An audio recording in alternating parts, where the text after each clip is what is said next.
pedagogia da compaixão e a proteção social plena. Então, a vida. Que é a vida, afinal? Allan Kardec, em Gênesis, ele faz uma reflexão de que, tornada adulta, a humanidade tem novas necessidades, aspirações mais vastas e mais elevadas. Compreende o vazio com que foi embalada, a insuficiência de suas instituições para lhe dar felicidade. Já não encontra, no estado das coisas, as satisfações legítimas a que se sente com direito. Despoja-se, em consequência, das faixas infantis e se lança, impelida por irresistível força, para as margens desconhecidas, em busca de novos horizontes, menos limitados. Então, essa humanidade que está saindo da sua adolescência, da sua infância espiritual, em o Evangelho, segundo o Espiritismo, os Espíritos nos informam que a humanidade está entrando na sua fase viril, na sua fase adulta, em que pensar no problema do ser, do destino e da dor passam a ser questões que começam a afligir a grande maioria dos seres humanos. Leon Denis tem uma obra com esse título, O Problema do Ser, do Destino e da Dor. A questão do ser, as questões ontológicas, remontam a filósofos antigos. Aristóteles já questionava, afinal, o que é o ser? Buscando encontrar uma resposta para aquele sopro que abandona a organização fisiológica em algum momento e permanece, sim, uma espécie de vida, porém numa estrutura desorganizada, em que as expressões que vão comparecer são completamente diferentes daquela através da qual havia um pensamento contínuo que conseguia elaborar a filosofia, que conseguia elaborar raciocínios abstratos, mas em algum momento ocorria uma desorganização nas estruturas que permitiam essas expressões. Então, o que é a vida? O homem se debruça sobre essa pergunta. Afinal, que é vida, que é viver, quem eu sou, de onde eu vim, para onde eu vou. Então Jesus, ele diz que nos trazia a resposta para essas questões ontológicas. Eu vim para que tivesseis vida e vida em abundância. Então, afinal de contas, antes dele não tínhamos vida. O que é que de inteligência se expressava antes de Jesus, pela estrutura anímica de um corpo de carne, afinal de contas. Nessa questão que Jesus se propõe responder há 2000 anos, nós vemos a ciência debruçada sobre ela ainda hoje. Na questão que Erwin Schrödinger ele busca responder numa obra denominada Que é Vida? E ele então diz que acerca da substância hereditária, temos que a matéria viva, embora não escape às leis da física, tal como hoje se encontram estabelecidas, né? Ele diz isso, parece envolver outras leis da física, até aqui desconhecidas, as quais, no entanto, uma vez reveladas, virão a formar parte integral dessa ciência, assim como as anteriores o formam. Então, Schrödinger, ele busca nos colocar que haverá sim uma resposta na ciência, haverá uma resposta na física em algum momento. Em algum momento, conseguiremos responder a questão da ontologia, a questão que antecede o que nós vamos chamar da própria filogênese. O que é a filogênese? A própria história da evolução da espécie. Mas existe algo que antecede tudo isso. A questão do ser, dessa inteligência, desse princípio inteligente que antecede a própria filogênese. Como responder a essa questão? Afinal, que é vida? Jesus diz que não tínhamos vida. Entretanto, o princípio inteligente já se manifestava através das células organizadas. Uma força que nós poderíamos chamar uma quinta força, uma força organizadora biológica. Que força é essa que organiza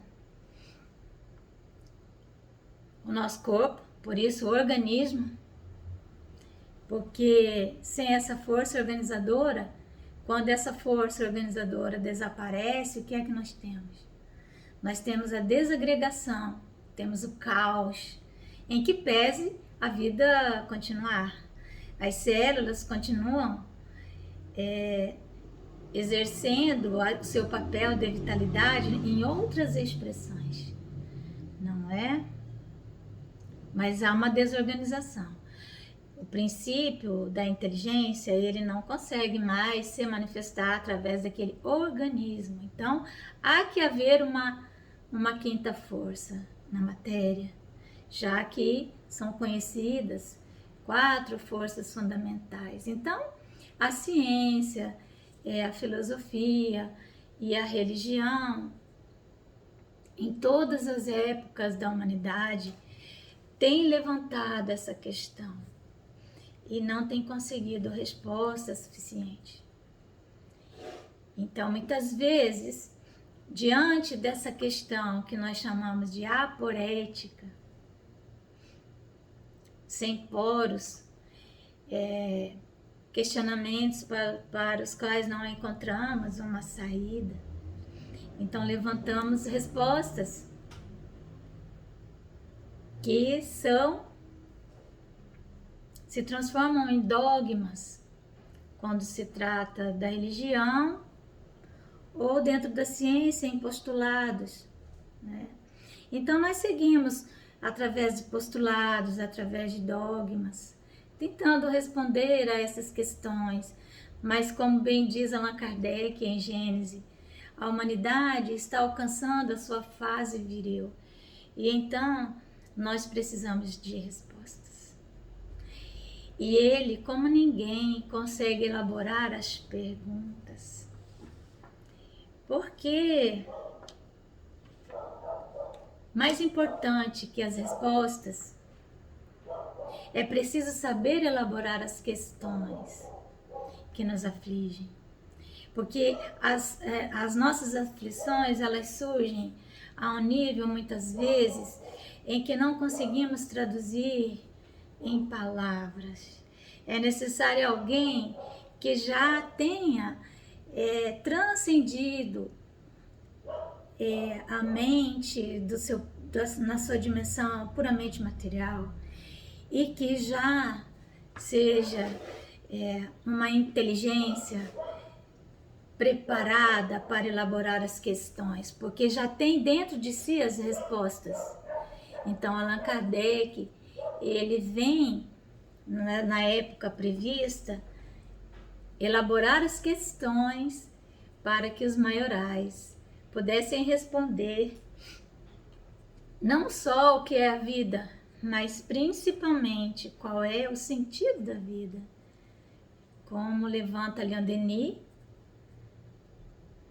parafraseando Aristóteles, problema do ser, do destino e da dor.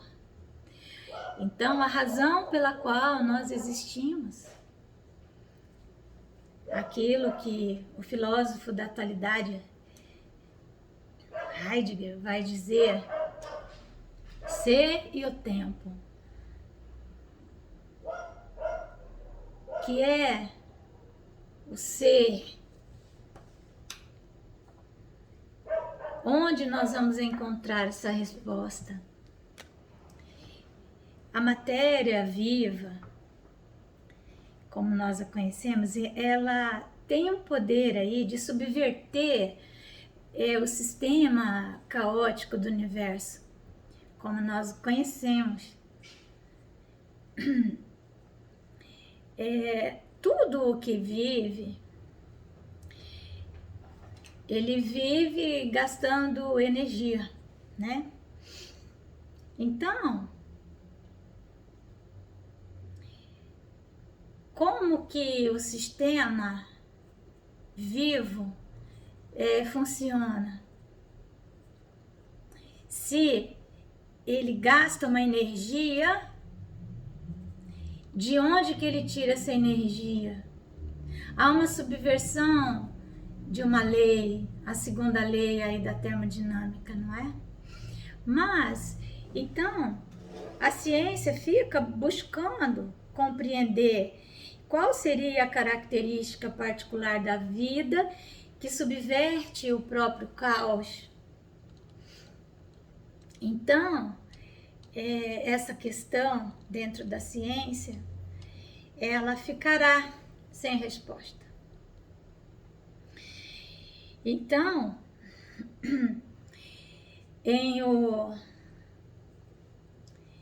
as obras codificadas por Allan Kardec, nós vamos ter uma resposta que nos aproxima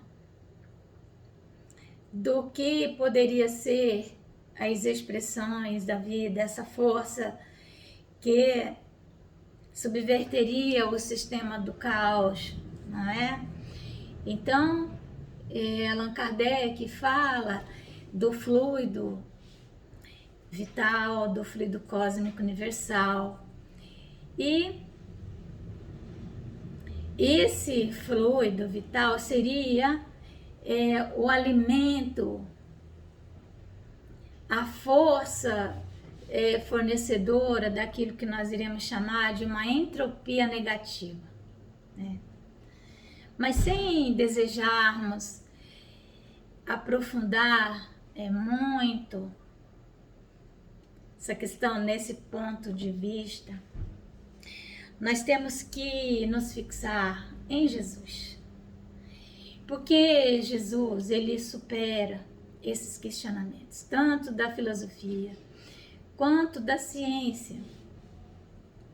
E ele simplesmente diz que nós não vivíamos, nós estávamos e talvez ainda estejamos mortos, porque estávamos mortos, Porque Jesus fala para nós o tempo todo que a vida, ela é uma experiência. Essa é a própria essência da Boa Nova. Por isso ele diz: eu vim para que tivesseis vida e vida em abundância, para que pudéssemos experienciar a nossa relação com a Mãe Terra, com a natureza, com a Mãe Gaia, para que pudéssemos aprender a usufruir dos bens da Terra como herdeiros do universo, considerando que somos todos nós filhos de Deus. A experiência do viver, então, supera essa questão ontológica do ser. Jesus parte do ser, da existência, da presença, como Heidegger tanto procura compreender, esse filósofo alemão, Martin Heidegger, agora dos nossos tempos. Mas Jesus não está preocupado com o ser, ele está preocupado com o ser que vive, colocando o viver numa experiência de despertar, de despertamento, de acordar. E Jesus então fala dessa experiência conosco. E ele vive de forma pública essa experiência do viver. Jesus, ele não escreve nada. Ele apenas vive. Então, caminho, verdade e vida. Essa vida, ela é uma expressão de presença. É um magnetismo que nos coloca num ponto do infinito e num tempo da eternidade, como senhores de tudo. Porque há no nosso ponto de vista algo no universo que somente nós podemos testemunhar. Então, o despertamento para essa nossa dimensão cósmica é que Jesus nos vem trazer. E é na experiência dessa nossa relação com o viver que nós vamos encontrar o sentido da vida. Quando nós nos colocamos como aquele que tem uma tarefa, a tarefa de dizer para o outro o ângulo do universo que somente nós acessamos. Assim como o outro também consegue conceber um ângulo do universo para nós. Daí a lei da solidariedade. Então, a vida, ela só existe quando cumprimos essa tarefa, que é nossa, só nossa, indelegável. A vida, ela está vinculada ao exercício, ao cumprimento da missão. Por isso que Jesus disse: eu não vim destruir a lei, eu vim cumprir a lei. Eu vim para que tivesseis vida, para que aprendesseis a cumprir a lei. Então, cumprir a lei é realizar a missão. Quando experienciamos a vida quando cumprimos o nosso papel destinados a nós no universo, quando damos aquele sorriso que somente nós podemos dar, quando olhamos nos olhos de uma pessoa, num determinado espaço e num determinado tempo, aquele momento, ele é único. E ele nunca mais se repetirá. Ninguém pode olhar para o outro como somente nós olhamos. Considerando que não existe uma ranhura de uma folha igual à ranhura de outra folha. Não existe uma digital igual a outra. Então, cada indivíduo é único. É uma palavra de Deus que nunca mais se repetirá. Então, a vida é essa experiência de alegria, de serenidade e de paz que nós conseguimos como esse subproduto da experiência de viver. Então, a convocação de Jesus para nós é a descoberta do sentido das nossas próprias ações, a razão pela qual devemos fazer algo, o que estamos fazendo aqui. E quando nós realizamos isso de forma consciente, então vivemos. Fora disso, nós estamos mortos, nós estamos dormindo, nós estamos numa consciência de sono, estamos letárgicos, não temos a experiência da vida. Então, nessas experiências, nós conseguimos realizar o valor mais profundo do ser humano. Porque o ser humano é o ser vivo que nós conhecemos que consegue realizar os valores. Os valores representam o hálito de Deus, representam o bem espalhado pela terra. Então, a nossa capacidade de acessar o mundo dos valores fala da nossa condição espiritual. Então, nós vamos realizando valores em dimensões.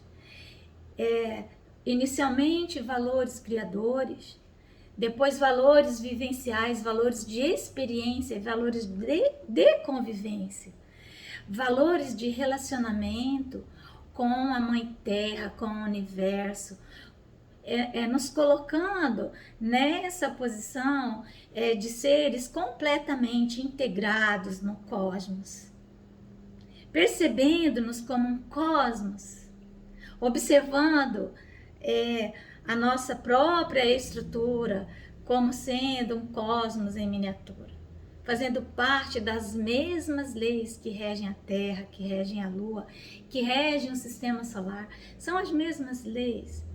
Então,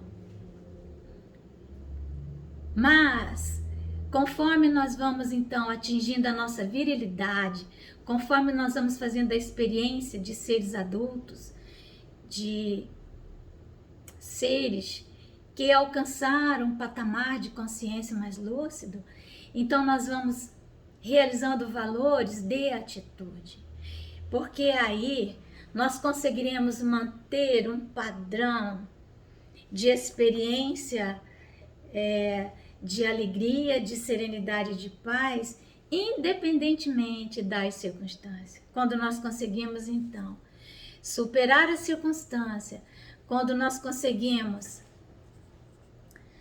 o nível da compreensão de que o sofrimento ele existe como uma experiência de aprendizado, então que o trabalho é uma relação que traz consigo em si mesmo o seu próprio fruto e que, como diz Paulo, o lavrador que trabalha deve ser o primeiro a provar dos frutos. Ele está dando para nós uma imagem bem material, mas ao mesmo tempo também nós levamos isso para um campo mais sutil, mais sensível, em que quando conseguimos experienciar a circunstância da falta, da ausência, da renúncia, da aceitação, nós também saboreamos um fruto. É por isso que está no Evangelho que ao lado de cada dor, Deus colocou uma consolação, porque é o fruto da experiência da falta, da suposta falta. Porque há ali um viver. A pessoa, quando ela vive a experiência, talvez o ápice da dor, na perda que se possa ter nas relações que fazemos no mundo, quando perdemos ou supomos perder um ser amado, numa ausência absoluta, diante da morte do corpo, essa experiência de sofrimento, a partir da virilidade do ser, quando estamos no nível de despertar, no nível de consciência mais lúcida, conseguimos fazer essa experiência da dor ao nível da compreensão daquele significado e extraímos dela tudo o que ela tem também de paz e de serenidade. Então, muitas vezes, nós vemos pessoas que, diante de um ser amado que fechou os olhos e que adormeceu para sempre, demonstrar naquela experiência uma grande experiência de vida, uma grande experiência de atitude de valor.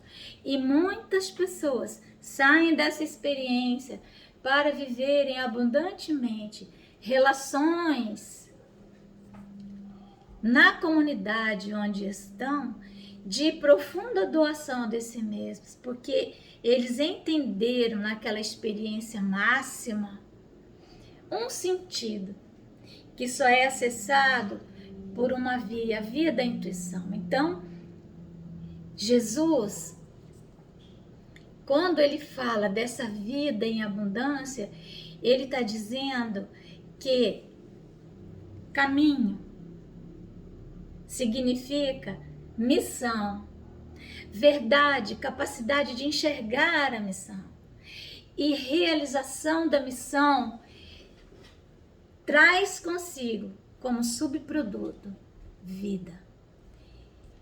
Então o homem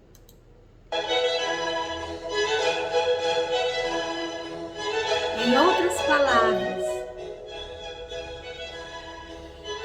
ele só verdadeiramente vive